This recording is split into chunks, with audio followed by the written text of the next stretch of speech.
Salam, selamat pagi dan salam sehat buat kita semua. Semoga hari ini lebih baik dari hari yang kemarin. Kita kembali di channel TBKK Japiter Tinambunan.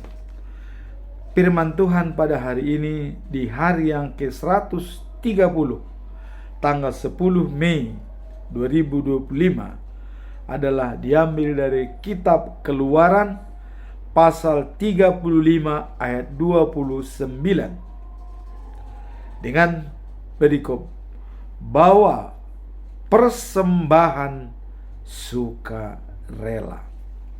Inilah perikop. Sebagai nats adalah sebagai berikut.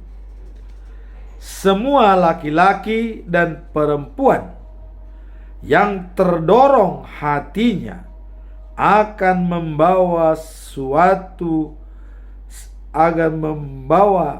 suatu segala pekerjaan yang diperintahkan Tuhan dengan perantaraan Musa untuk dilakukan mereka itu, yakni orang Israel, membawanya sebagai pemberian sukarela bagi Tuhan. Dalam bahasa Indonesia sehari-hari dikatakan demikian. Semua orang Israel dengan sukarela membawa persembahan mereka kepada Tuhan untuk pekerjaan yang diperintahkan Tuhan melalui Musa. Dalam bahasa Batak Toba Siganupari didok songonon, sudedo bangsa Israel na ukap rohana mamboan pelean tu Jehovah si pakeon tu haporluan hombar tu natinonahon tu si Musa. Demikianlah firman Tuhan pada hari ini. Apa latar belakang timbulnya ayat ini? Ini yang perlu kita lihat, ya. Kenapa bisa keluar kata-kata seperti ini, bahwa memberikan dengan sukarela untuk membangun perkemahan atau pertemuan perkemahan sesuai dengan yang diperintahkan Tuhan melalui Musa. Mari kita lihat latar belakang daripada ayat ini. Berbicara tentang pemberian sukarela dari bangsa Israel untuk pembangunan tempat suci dan perlengkapannya. Setiap orang Israel harus terdorong hatinya untuk memberikan, dan bukan hanya sebagai kewajiban, tetapi dengan ungkapan kasih. Jadi karena mereka telah lebih dulu menerima anugerah kasih dari Allah, maka ada istilah mereka wajib memberikannya kembali pemberian itu. Jadi bukan hanya sebagai kewajiban, tapi sebagai ungkapan, ya, bahwa sudah menerima lebih dulu berkat dari Tuhan, maka wajiblah mengembalikannya, memberikan berkat itu kepada Tuhan, terutama untuk rumah Tuhan atau gedung perkemahan, karena waktu itu belum ada baik suci, ya, yang ada hanya perkemahan dan juga alat-alatnya. Itu sesuai yang diperintahkan kepada Musa. Nah, kemudian dengan ungkapan kasih, semangat kolektif Israel bekerja secara gotong royong, berkontribusi dalam pembangunan tempat suci. Jadi ada sifat kolektif, yaitu gotong royong, bahu-membahu dalam membangun bait suci. Ini sangat jelas bagi umat Kristiani, khususnya HKBP ya. Ini sudah tercipta. Kenapa saya katakan tercipta dalam HKBP? Sejak berdirinya HKBP Mandiri Manjunjung Baringin tanggal 7 Oktober tahun 1861, dia berdiri sendiri. Tidak pernah ada campur tangan pemerintah memberikan APBD, tidak. Tapi dia membayar para imamnya sendiri dan sumbangan daripada jemaatnya sendiri. Aset HKBP di seluruh dunia tercipta. Ya. Coba kita lihat. Tidak pernah ada pusat memberikan gereja kepada yang ada di daerah. Tidak. Daerah yang menciptakan sendiri. Pertama, Pargudungan, Parmingguan. Ya.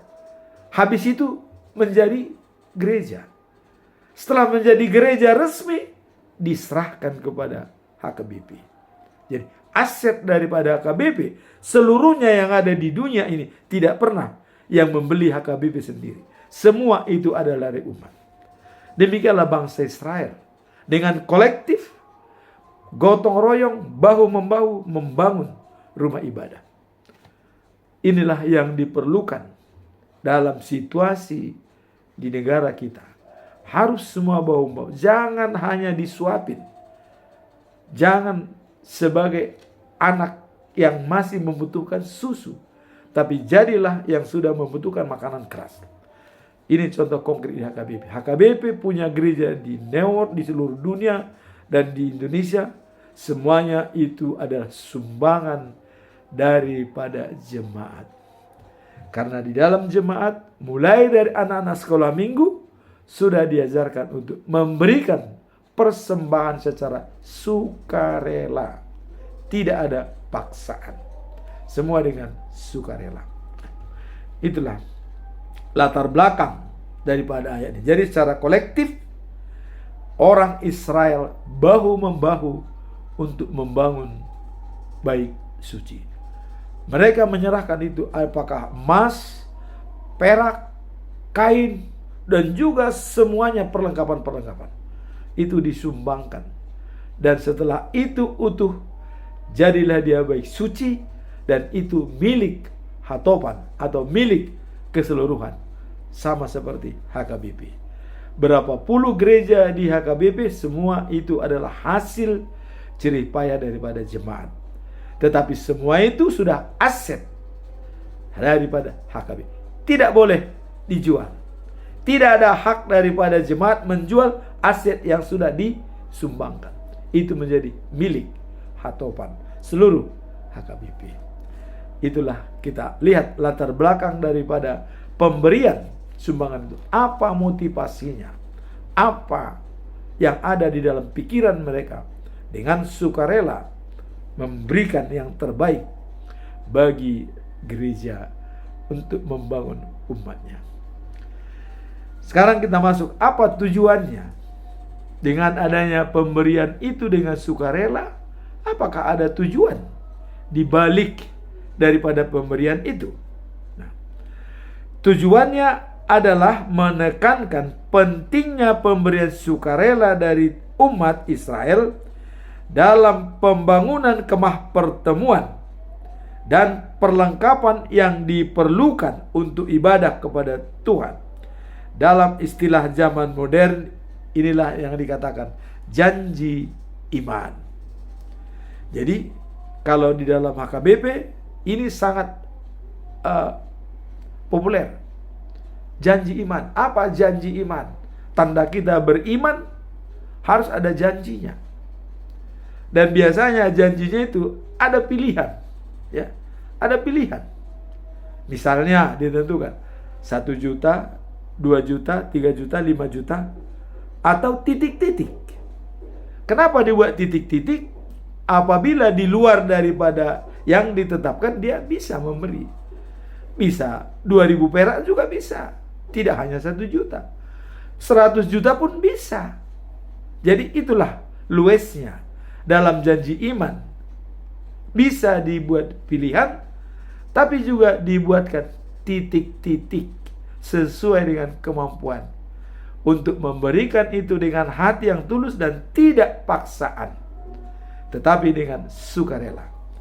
Jadi tujuannya adalah untuk memperkuat iman kita yang kuat dan kokoh. Maka dikatakan janji iman. Iman kita yang berjanji. Kalau dalam Mazmur pasal 50 ayat 14 dikatakan, ya, pemberian, persembahkanlah syukur sebagai korban dan tepati janjimu. Jadi apa yang kita janjikan itu kita tepati. Kalau kita menepati ada janji iman, berapapun itu kita tulis, kita harus tepati. Tidak ada pemutihan dalam janji iman, tidak ada. Selalu ditepati. Kalau tidak, jangan berjanji. Sebaiknya kalau memang tidak punya kemampuan, jangan berjanji.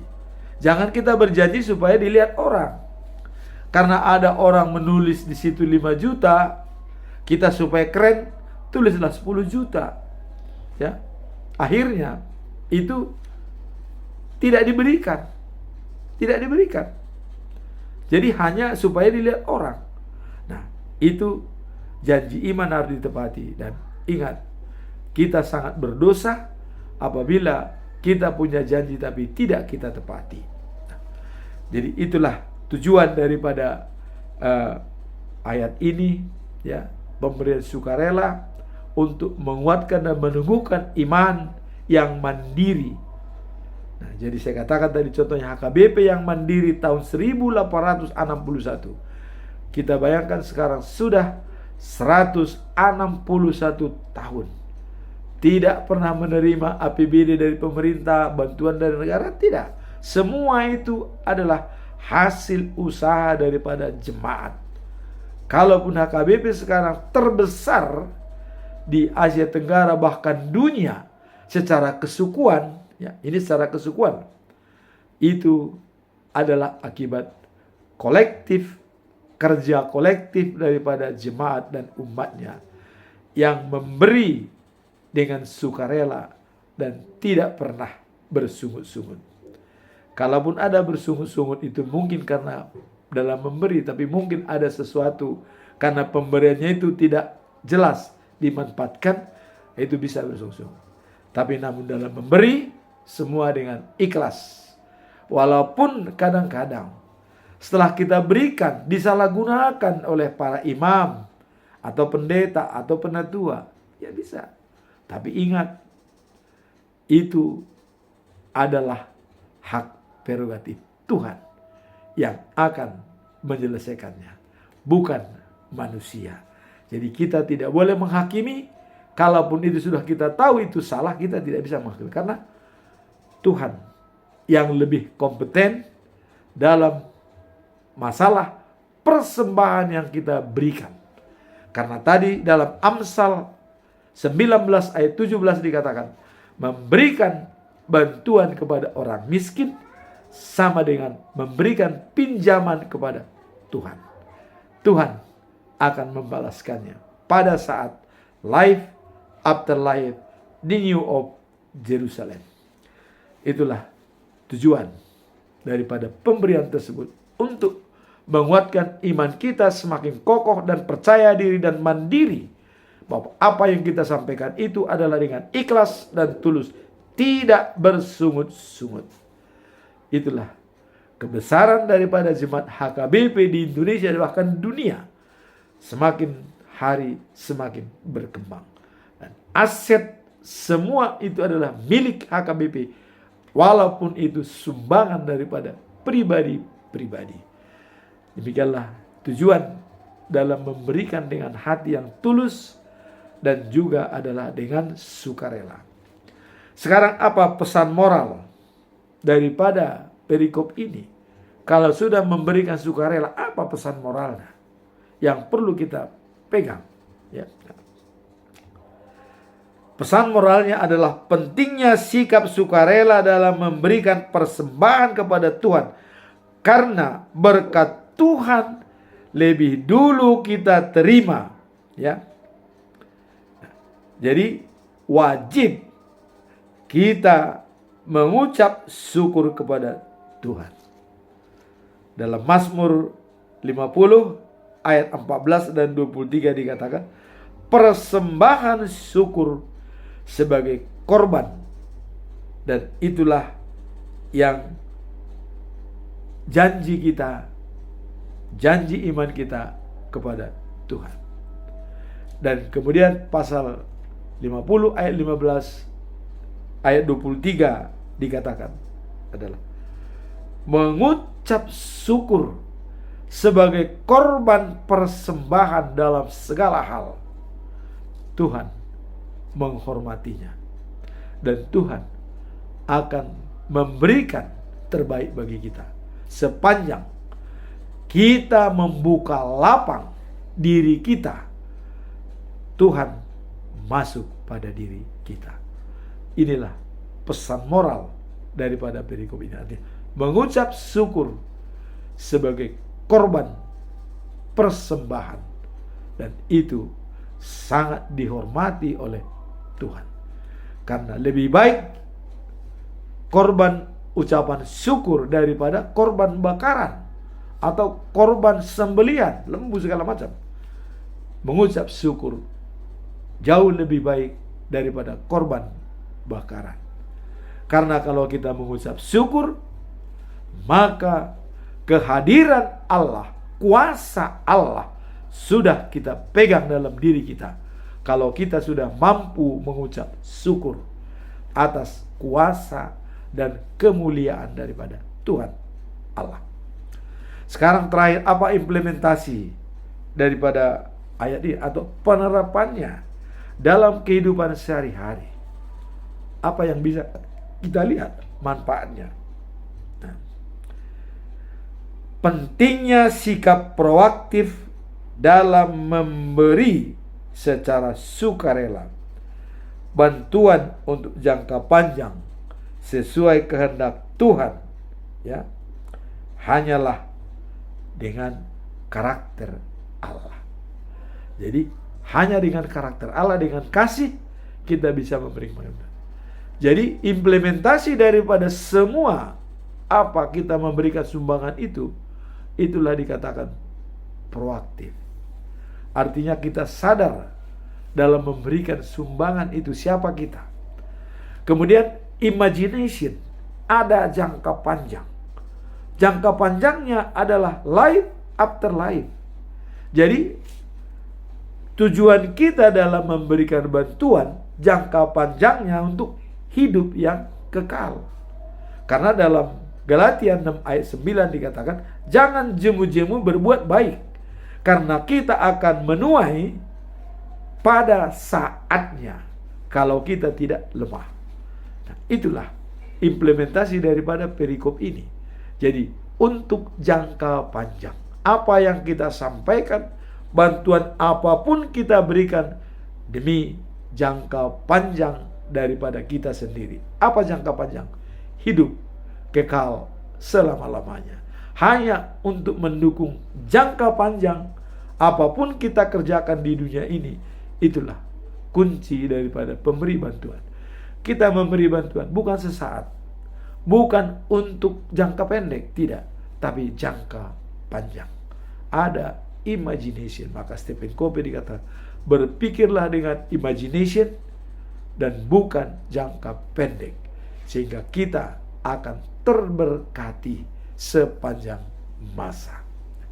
Itulah firman Tuhan pada hari ini, memberikan dengan sukarela demi menguatkan iman kita sebagai janji iman, di mana kita juga adalah sebagai saluran berkat karena kita sudah menerima berkat lebih dulu dari Tuhan Allah. Amin. Tuhan memberkati.